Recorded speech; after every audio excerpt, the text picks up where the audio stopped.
বাংলাদেশের জন্য এবার বিশাল এক দুঃসংবাদ দিতে যাচ্ছে জাতিসংঘ।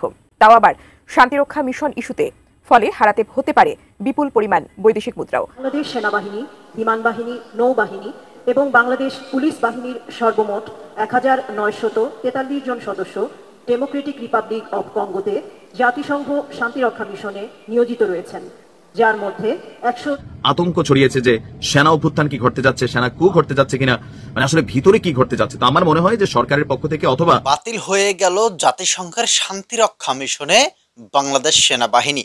প্রিয় দর্শক শ্রোতা মণ্ডলী, হঠাৎ করেই জাতিসংঘ বাংলাদেশকে ভয়াবহ একটা দুঃসংবাদ দিল। রাত্রেবেলায় ভিডিওটা ক্লিক করেছেন, অনুরোধ থাকবে ভিডিওটা শেয়ার করে দেবেন এবং সম্পূর্ণ ভিডিওটি দেখবেন কি বলছেন জাতিসংঘ। সেই বিষয় নিয়ে আমরা তো এটিএন বাংলার একটি ভিডিও দেখবই, সেই সাথে ক্যান্টনমেন্টে জরুরি একটা সিদ্ধান্ত আসতে যাচ্ছে। ক্যান্টনমেন্টে হঠাৎ করে কি হলো, চলেন আমরা সেই বিস্তারিত ভিডিওটা দেখে আসি। সেখানে নাইম ভাই এই বিষয়টা কি বলছে। আশা করছি পুরো ভিডিও জুড়ে আমাদের সাথে থাকবেন এবং ভিডিওটা না টেনে শুরু থেকে শেষ পর্যন্ত দেখার চেষ্টা করবেন। শান্তিরক্ষা মিশন ইস্যুতে, ফলে হারাতে হতে পারে বিপুল পরিমাণ বৈদেশিক মুদ্রাও। সংস্থাটির 9টি শান্তিরক্ষা মিশন থেকে ছাঁটাই হতে যাচ্ছে 25% সৈন্য, যা নিয়ে বিশ্বজুড়ে শুরু হয়েছে তোলপাড়। তবে ঠিক কি কারণে এমন সিদ্ধান্ত নিতে যাচ্ছে জাতিসংঘ, এর পেছনে দায়ী কে, জানাচ্ছেন এসআই রাজ। 1948 সালে যাত্রা শুরু করা জাতিসংঘের শান্তিরক্ষা মিশনে বাংলাদেশ অংশগ্রহণ করে 1988 সালে। নীল হেলমেট পরে বিশ্ব শান্তির মঞ্চে বাংলাদেশ তখন ইরান ইরাক সামরিক পর্যবেক্ষক মিশনে 15 জন সদস্য পাঠিয়েছিল। এরই ধারাবাহিকতায় বর্তমানে 10 দেশে শান্তির পতাকা হাতে নিয়োজিত আছেন 444 নারী সহ 5818 জন শান্তিরক্ষী। বিশ্ব শান্তি রক্ষার এই যাত্রায় 35 বছরে জীবন দিয়েছেন 168 বাংলাদেশি শান্তিরক্ষী। আহত হয়েছেন অন্তত 257 জন। সৈন্য প্রেরণে শীর্ষ দেশগুলোর তালিকায় বাংলাদেশ তৃতীয়। তবে এবার বিশ্বব্যাপী 9টি শান্তিরক্ষা মিশন থেকে আগামী কয়েক মাসে 1/4 সৈন্য ছাঁটাই করার সিদ্ধান্ত নিয়েছে জাতিসংঘ। 8 অক্টোবর সংস্থাটির একাধিক শীর্ষ কর্মকর্তার বরাতে বিষয়টি নিশ্চিত করেছে আন্তর্জাতিক সংবাদ সংস্থা রয়টার্স। এই সিদ্ধান্তের ফলে প্রায় 13 থেকে 14,000 সেনা ও পুলিশ সদস্যকে প্রত্যাহার করে নিজ নিজ দেশে ফেরত পাঠাতে হবে। একই সঙ্গে চাকরি হারানোর ঝুঁকিও রয়েছে অনেক বেসামরিক কর্মীর। নতুন বাংলাদেশ গড়তে এলো জুলফিকার স্টিল। জুলফিকার স্টিল, ইস্পাত দৃঢ় অঙ্গীকার। চরম আর্থিক সংকটের কারণেই মূলত এমন সিদ্ধান্ত নিতে বাধ্য হচ্ছে বৈশ্বিক সংস্থা জাতিসংঘ। শান্তিরক্ষী কার্যক্রমের সবচেয়ে বড় অর্থদাতা হল যুক্তরাষ্ট্র, যারা মোট বাজেটের প্রায় 26 দেয়। দ্বিতীয় স্থানে থাকা চীন দেয় প্রায় 24% অর্থ। কিন্তু বর্তমানে যুক্তরাষ্ট্র জাতিসংঘে তাদের $2.8 বিলিয়ন বকেয়া রেখেছে, যার ফলে অর্থের বড় রকম টান পড়েছে। নতুন অর্থ বছর শুরু হওয়ার আগেই দেশটির $1.5 বিলিয়ন বকেয়া ছিল, যার সঙ্গে এখন আরও $1.3 বিলিয়ন যোগ হয়েছে।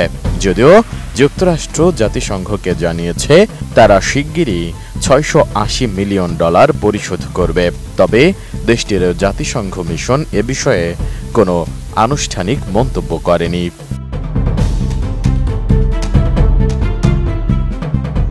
গত আগস্টে মার্কিন প্রেসিডেন্ট ডোনাল্ড ট্রাম্প একতরফাভাবে 2024 ও 25 সালের জন্য বরাদ্দ $80 কোটি শান্তিরক্ষা তহবিল বাতিল করেন।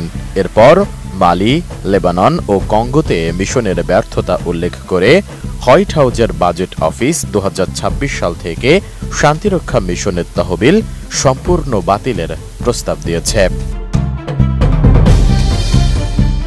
জাতিসংঘ মহাসচিব অ্যান্টোনিও গুতেরেস জানিয়েছেন, সংস্থাটি তার 80তম বার্ষিকীতে গুরুতর অর্থ সংকটে পড়েছে এবং কার্যকারিতা বৃদ্ধি ও ব্যয় কমানোর নতুন উপায় খুঁজছে।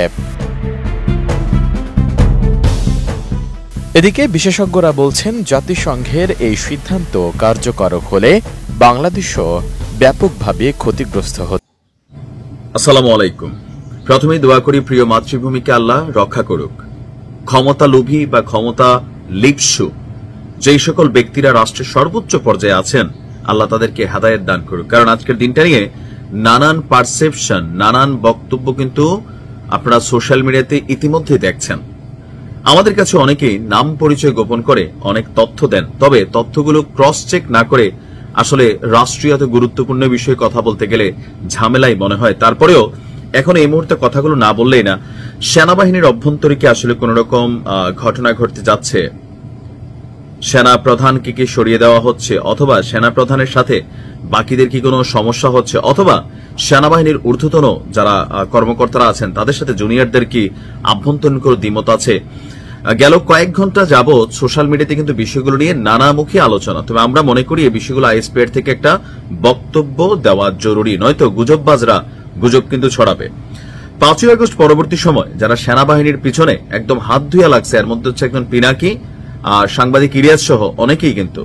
তো কিছুক্ষণ আগে আপনারা পিনাকির একটা স্ট্যাটাস দেখেছেন, সেখানে সে লিখেছে, প্রিয় দেশবাসী সতর্ক থাকুন, সশস্ত্র বাহিনীর শীর্ষ নেতৃত্বে আপনার বিপজ্জনক আচরণ করছে। মানে তিনি কি বোঝাতে চাইছেন? শীর্ষ নেতৃত্ব বলতে তিনি এখানে ছবি দিয়েছেন জেনারেল ওয়াকারুজ্জামানের, আর নিচে সে লিখছে, আপনারা আজকে জানেন আমি নিউজটা দিয়েছি যে আন্তর্জাতিক অপরাধ ট্রাইব্যুনালে আওয়ামী লীগের শাসনামলে গুম খুন নির্যাতনের ঘটনায় ডিজিএফআই এর সাবেক 5 ডিজির বিরুদ্ধে আনুষ্ঠানিক অভিযোগ দাখিল করে তা আমলে নেওয়ার এবং আসামিদের বিরুদ্ধে গ্রেপ্তারি পরোয়ানা জারির আবেদন করা হয়েছিল।